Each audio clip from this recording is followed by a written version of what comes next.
할렐루야, 주님의 이름으로 환영합니다. 오늘은 본문에 의지하여 연단의 비밀이라는 제목으로 여러분들과 함께 은혜를 나누고자 합니다. 하나님께서 우리를 사랑하시기에 연단은 필수적인 겁니다. 연단과 징계가 없다면 그것은 사생자요, 참 자녀가 아닌 겁니다. 하나님께서 열국들을 남겨놓으시면요, 자기 백성에 대한 연단용이며 남겨두신 열국들은 우리를 시험하는 각종 요소들이라고 할 수 있습니다.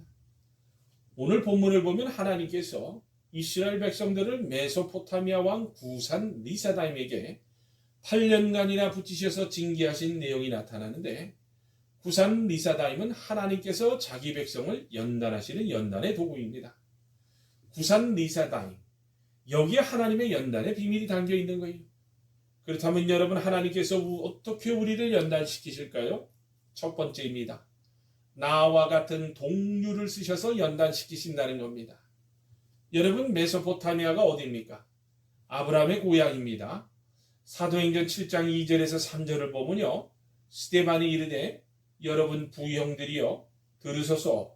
우리 조상 아브라함이 하란에 있기 전 메소포타미아에 있을 때에 영광의 하나님이 그에게 보여 이르시되 내 고향과 친척을 떠나 내가 내게 보일 땅으로 가라고 하셨습니다. 그러니까 이스라엘과 한 혈통이라는 거예요. 그러므로 그들은 서로 닮은 꼴입니다. 성격도 닮았고 얼굴도 닮았고 몸도 코도 눈도 입도 다 닮았습니다.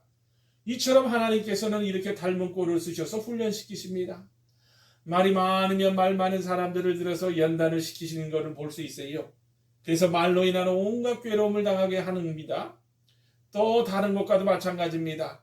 포악한 사람은 보니까요, 포악한 사람을 들어서 연단을 시키고, 간사한 사람은 간사한 사람을 들어 연단시키고, 독선적인 사람은 독선적인 자를 들어 연단시키십니다. 그래서 나는 이렇게 안 해야지 하며 100번이고 1000번이고 다짐하게 만듭니다. 창세기 31장 6절에서 7절을 보면요, 아주 좋은 예가 나와요. 제가 읽어드립니다. 그대들도 알거니와 내가 힘을 다하여 그대들의 아버지를 섬겼거늘 그대들의 아버지가 나를 속여 품삯을 10번이나 변경하였느니라는 구절을 통해서 할 수 있듯이, 야곱을 연단시키실 때 야곱보다 더 사기꾼인 그의 외삼촌 라반을 통해서 하셨다는 겁니다. 내가 못 이깁니다. 이기면 연단이 안 되는 거 아니겠어요? 내가 못 이길 사람을 붙여주십니다. 두 번째입니다. 나보다 강한 자를 통해 연단시키십니다. 역사적으로 보면 메소포타미아는 기원전 약 4000년이라는 세계에서 가장 역사가 깊은 인류 문명의 발상지입니다. 이 나라는 에덴에서부터 흘러나온 유브라데스 강과 티그리스 강 사이에 위치해 있어서요, 부유하기로 소문났습니다. 그 강한 바벨론도 바로 여기 있었습니다. 오늘날로 말하면 이라크의 바그다드에 해당하는데, 후세인이 옛날 바벨론의 영광을 꿈꾸며 수억 달러를 들여 무너진 성을 재건하고 궁전까지 지어 중동을 제패하려고 했지만 걸프전으로 뜻을 이루지 못했습니다. 이와 같이 하나님께서는 내가 결코 이길 수 없는 대적을 붙여 연단시키십니다. 중국의 유명한 선교사 와치만 리는요, 그가 20대의 폐결핵과 협심증으로 인해 살 소망이 없었습니다. 그래서 날마다 하나님께 병을 고쳐달라고 기도하다가 잠이 들었어요. 꿈에 나룻배를 타고 양자강을 건너는데 강 한가운데서 배가 큰 바위에 걸려 요지부동입니다. 그는 꿈속에서 하나님 배가 지나도록 도와주세요 라고 간구를 합니다. 그때 내가 바위를 옮겨줄까 아니면 물이 불어나게 하여 배가 바위 위로 지나가게 해줄까 라는 하나님의 음성이 들려왔습니다. 그때 워치만이는요, 물이 불어나게 해주세요. 그러자 순식간에 물이 불어나 바위에 걸렸던 배가 쉽게 지나가게 되었습니다. 그때부터 워치만 이 선교사는요, 질병보다 하나님을 경외하는 생활에 집중한 결과 크게 쓰임받고 영육간에 온전히 승리할 수 있었다는 고백입니다. 여러분, 바울도 그랬어요. 고린도 후서 12장 7절에서 9절을 보면 여러 계시를 받은 것이 지극히 크므로 너무 자만하지 않게 하시려고 내 육체에서 가시고 사탄의 사자를 주셨으니 이는 나를 쳐서 너무 자만하지 않게 하려 하심이라. 이것이 내게서 떠나가게 하기 위하여 내가 3번 주께 간구하였더니 나에게 이르시기를 내 은혜가 네게 족하도다. 이는 내 능력이 약한 데서 온전하여짐이라 하신지라. 그러므로 도리어 크게 기뻐함으로 나의 여러 약한 것들에 대하여 자랑하리니 이는 그리스도의 능력이 내게 머물게 하려 함이라며 자족하는 비결을 배웠다고 합니다. 3번째입니다, 여러분. 더 악한 자를 통해 연단을 시킨다는 거예요. 오늘 본문에 나오는 구산 리사다임이라는 이름의 뜻은요, 죄의 죄를 더한 구산 혹은 배나 사악한 구산이라는 뜻이 있습니다. 다시 말해 이것은 비교할 수 없을 만큼 악하다는 의미를 가지고 있습니다. 창세기 4장 23절에서 24절까지에서도 나의 상처로 말미암아 내가 사람을 죽였고 나의 상함으로 말미암아 소년을 죽였더라. 가인을 위하여는 벌이 7배일진데 라멕을 위하여는 벌이 77배 1이로다 라고 했던 것처럼 라멕과 같이 악한 자였어요. 이처럼 마음에 상처가 생기면 상상할 수 없는 짓을 합니다. 여러분 잘 아셔요. 상처를 사람이 주는 것 같아도 그 배후에는 반드시 사단 마귀가 있다는 것을 놓쳐서는 안 됩니다.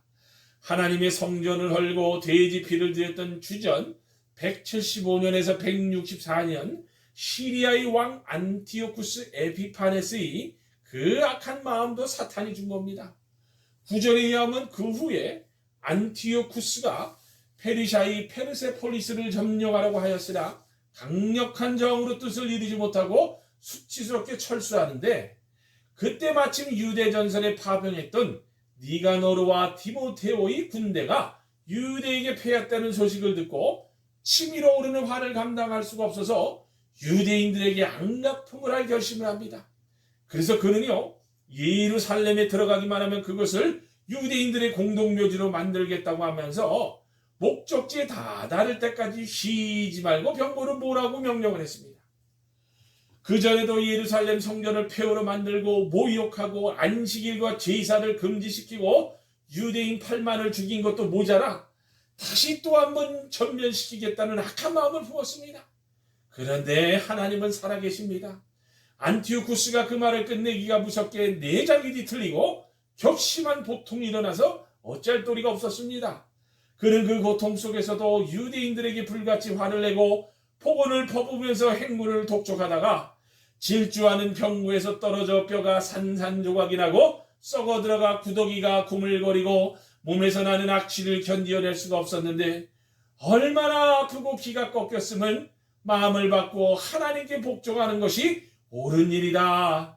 인간은 하나님과 동등될 수 없다라는 고백과 함께 유대인들의 지위를 복권시켰다고 선언하며 죽었습니다. 그렇습니다. 여러분, 이렇게 더 악한 자를 들어 연단을 하십니다. 여러분, 야곱을 보세요. 그 간사한 야곱을 이스라엘 족장으로 귀히 쓰시려고 연단시키실 때도 박과 아람의 강팍한 외삼촌 라반을 사용하셨습니다. 야곱은 서툴고 작은 사기꾼이지만 라반은 크고 노련한 사기꾼입니다. 라반은 야곱을 노예 계약을 해서 노예처럼 부려먹은 자입니다. 창세기 31장 40절을 보면 야곱이 눈 붙일 겨를도 없이 지내었나이다 라는 기록에서 알 수 있듯이 혹독하게 고생을 했다는 거예요. 또 창세기 31장 39절에서 보면 양이 도적을 맞거나 물어가면 야곱이 그것을 다 물어내야 했습니다. 정말입니다. 라반은요, 피도 눈물도 없는 자였어요. 야곱의 봉사의 결과로 라반의 재산은 천문학적으로 불어나건만 야곱의 것은 없었습니다. 하나님께서 지혜를 주시지 않았다면 라반에게서 싹쓸 받기란 어림도 없는 일이었어요. 그 라반은 야곱을 그저 보내는 것이 안타까워서 단지 인사하지 않고 갔다는 이유를 들어 돌아가는 야곱을 추격하여 죽이려고 합니다.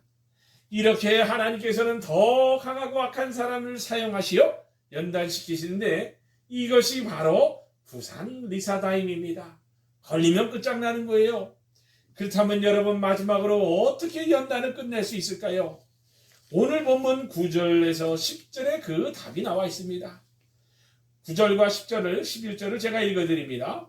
이스라엘 자손이 여호와께 부르짖음에 여호와께서 이스라엘 자손을 위하여 한 구원자를 세워 그들을 구원하게 하시니 그는 곧 갈렙의 아우 그나스의 아들 온니엘이라. 여호와의 영이 그에게 임하셨으므로 그가 이스라엘 사사가 되어 나가서 싸울 때에 여호와께서 메소보다미아 왕 구산 리사다임을 그의 손에 넘겨주심에 온니엘의 손이 구산 리사다임을 이기니라. 그 땅이 평온한 지 40년 만에 크나스의 아들 온니엘이 죽었더라. 아멘. 그렇습니다, 여러분. 개인의 문제도 그렇고 가정의 문제도 나라의 문제도 모든 문제의 해결 방법은 단 한 가지입니다.